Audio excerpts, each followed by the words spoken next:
The year was 1887, and the prairies trembled beneath the restless breath of spring.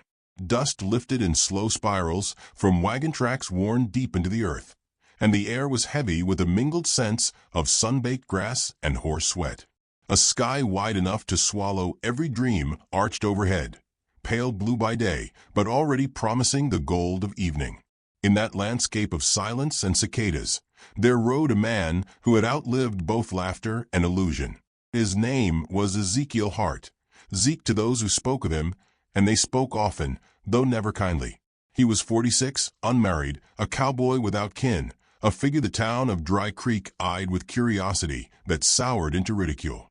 His shack leaned like a weary soldier at the edge of the settlement, its roof patched with tin and prayer. Nights in that shack were long, his bed a narrow cot, his companion a lantern that smoked more than it shone. Rumor claimed he had squandered chances with women in his youth, that he was too stubborn, too poor, too haunted to offer any girl a safe future. The truth was simpler and sharper. He had never been chosen, and the weight of that rejection grew heavier with each year, settling in his shoulders like stones. Each morning, Zeke watered his horses and patched fences with the mechanical patience of one who had nothing waiting beyond the chore. His reflection in the trough revealed streaks of silver climbing through dark hair, lines carved by wind and disappointment. He bore them like scars from a war no one else had seen. Sometimes he imagined another presence, someone humming at the hearth, someone laying a gentle hand on his arm. But imagination always scattered when the roosters crowed. On the far edge of that same prairie lived Clara Dawson. Though lived was a generous word for what she endured. At 41, she was a widow, poor and childless. Her husband, a ranch hand of little luck and lesser health, had died 3 winters ago, fever carrying him off before he left her anything more than debt and silence. Clara's neighbors muttered that she was barren, a woman incapable of carrying life. They called her cursed. When she passed through town, women clutched their children closer. Men looked past her as though she were a ghost. She wore a shawl frayed to threads, once blue, but now dulled to the color of storm water. Her hands were roughened from work no one paid for, mending clothes for neighbors who gave more pity than coin, cleaning stables in exchange for stale bread. Yet her face, though lined with grief, held remnants of beauty. High cheekbones, eyes the hue of river stones, lips too soft for a life so hard. She carried a cracked locket that had belonged to her mother, inside it a faded sketch of a younger, freer Clara. She clung to it as one clings to breath. One afternoon, when the prairie sun pressed down like a judgment, Clara sat at a desolate crossroads where the trail split toward town or deeper into wilderness. She had nowhere particular to go. Her belongings fit into a cloth bundle at her side. Dust clung to her hair, sweat traced down her temples. Yet she sat still, as if waiting for the world to decide her fate. It was there that Zeke found her. He had been riding home from trading feed in town, his horse's gait slow, when he saw the solitary figure at the crossing. From a distance, she looked like a faded wisp of smoke rising from the earth. Closer, he saw the strain in her posture, the helpless way her hands clutched the bundle on her lap. He reined in, the creak of saddle leather loud in the hush of cicadas. Their eyes met. His were weary but steady, hers wide and startled. She flinched as if expecting mockery. He dismounted slowly, the dust swirling around his boots, and offered his canteen. She hesitated, suspicion flickering, then accepted. Water ran down her throat in desperate swallows, and when she lowered the tin, he spoke in a voice roughened by years of solitude. "You need a home," he said, as if stating a truth plain as weather. "And I want a life partner like you, someone who'll stay with me till my last breath." The words hung between them, unadorned, almost clumsy, yet so direct they carried a weight more powerful than poetry. Clara's lips parted, but no sound emerged. For years she had been treated as less than nothing, her worth measured against womb and coin. No man had spoken to her as if she could still be chosen. Her gaze flickered down to his hand, scarred and calloused, extended not in command but in offering. Trembling, she placed her hand in his. The warmth startled her. In that moment, Something fragile shifted inside her chest. They walked together back to his shack, a silence between them that was not empty, but brimming with things unspoken. The path was lined with prairie flowers leaning in the wind, the horizon glowing with the promise of dusk. Clara noticed how Zeke slowed his stride so she could keep pace, how he glanced at her bundle as though it were too heavy for someone so tired. These were not grand gestures, yet they carried the dignity of care. The shack that awaited them was humble. One room, a stove rusted at the edges, a cot against the wall, shelves holding jars of beans and coffee. Clara stepped inside as though entering a new skin. She set her bundle on the table and folded her shawl neatly, her fingers brushing against the wood grain as if testing whether it would accept her. That night, they shared bread and beans by lamplight. Zeke ate slowly, watching her without staring. Clara chewed in silence, the crackle of fire the only witness to their strange communion. No vows were spoken, no declarations made, but something had begun, a pact woven not by romance, but by survival, respect, and the faint glimmer of trust. Days passed into weeks. Clara mended Zeke's shirts with neat stitches, swept the cabin floor, and planted herbs in a cracked pot by the window. Zeke chopped extra firewood, repaired the fence posts with fresh nails, and left the warmer side of the bedroll for her. Their words remained few, yet each gesture whispered louder than speech. When he placed a mug of coffee by her elbow before dawn, when she left a sliver of cornbread at his plate after supper, they both felt the shape of a bond that had no need of names. But the town of Dry Creek noticed. Whispers rose like weeds. At the saloon, men joked about the lonely rider, settling for a barren widow. At church, women exchanged glances sharp enough to cut. Desperation makes strange bedfellows, someone muttered in the general store. Zeke heard the laughter behind his back. Clara felt the coldness of turned shoulders. Each barb carried the sting of truth they feared, that perhaps they were unworthy, clinging to each other only because no one else would have them. Clara tried to hide her shame by working harder. She planted wildflowers outside the shack, bending her body into the soil, hoping beauty might grow where gossip had already rooted. Zeke pretended not to care, but at night he lay awake, staring at the ceiling, wondering if his offering of shelter had cursed her further. And yet, each morning, when Clara stepped outside and saw those flowers swaying in the prairie wind, she felt a flicker of pride. She belonged somewhere now.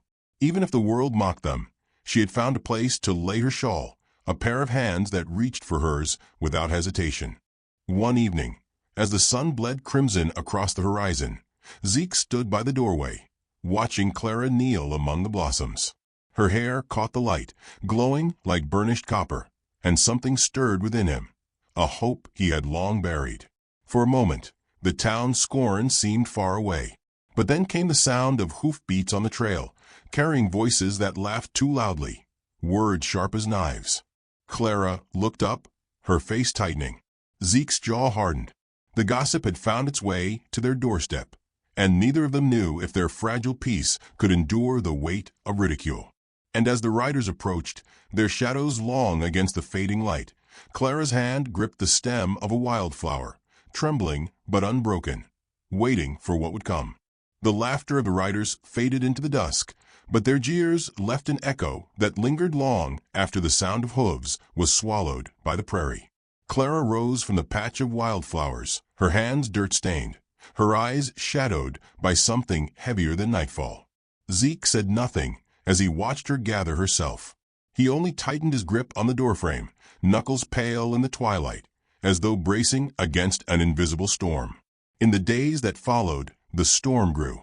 Dry Creek was a town small enough that nothing remained hidden. The sight of Clara moving into Zeke's shack had been enough to stir tongues, but their quiet companionship, their stubborn refusal to explain or excuse themselves, only fanned the fire. In the saloon, men snorted into their whiskey, trading lines about the old hand who bought himself a widow too tired to argue. At the market, women sniffed at Clara's shawl, muttering about barren fields and barren wombs. Children, picking up their mother's cruelty, mimicked her walk, giggling as she passed. Zeke bore it with the stone-faced calm of a man long accustomed to ridicule. Yet each word landed like grit in his throat. He had thought himself hardened, but it was different now, because the cruelty was not only his burden to carry. It was hers too. Clara, who had already been forsaken once by fate, now endured fresh wounds carved by strangers' eyes. He saw her shoulders bow lower with each passing week. At night, when he caught her staring at the ceiling, her fingers clutching that cracked locket, he ached with a helpless fury that words could not dissolve. And yet, amidst the scorn, tenderness unfurled between them like the hesitant bloom of spring. They spoke little, but their gestures became a language. Before dawn, Zeke would leave a sprig of prairie sage by her place at the table. Clara, rising later, would set a piece of warm cornbread near his saddle before he rode out.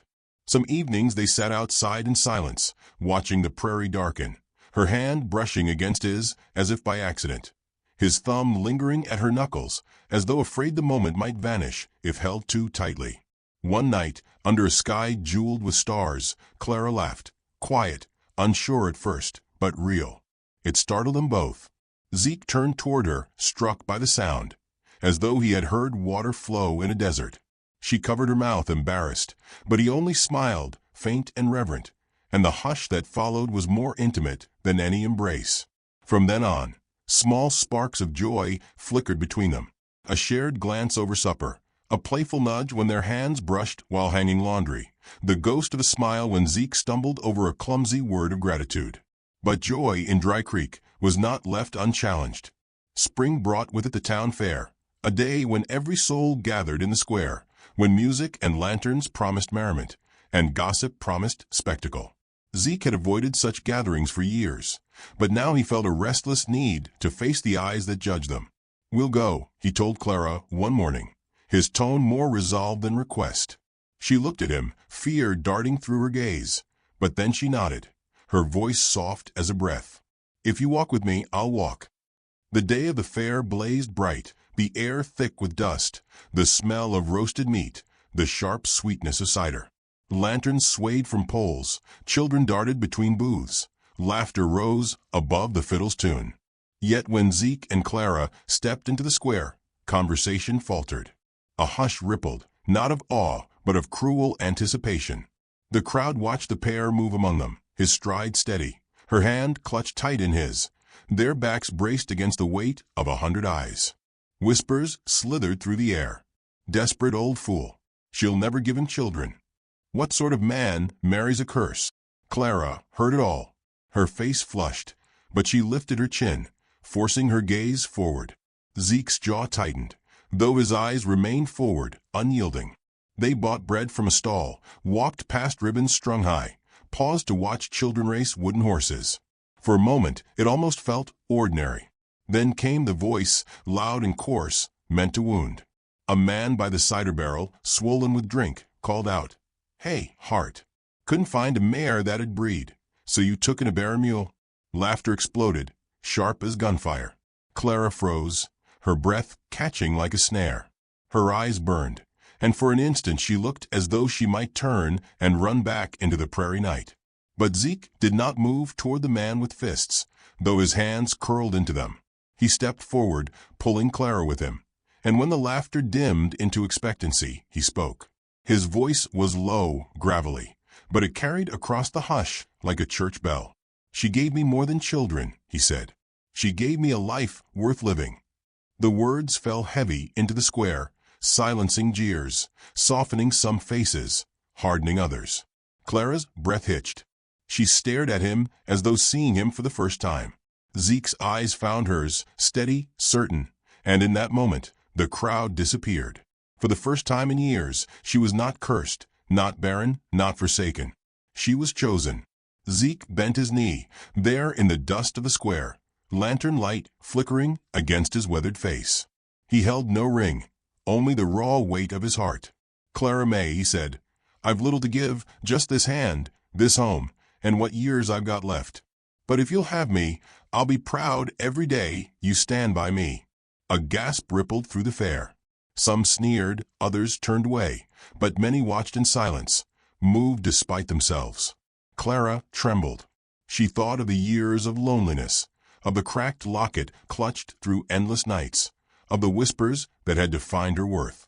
And now here was this man, scarred by solitude, offering not pity but dignity, not shame but pride. Tears slipped down her cheeks. Her voice broke, yet it rang clear. "Yes, Zeke, I will." The square was hushed.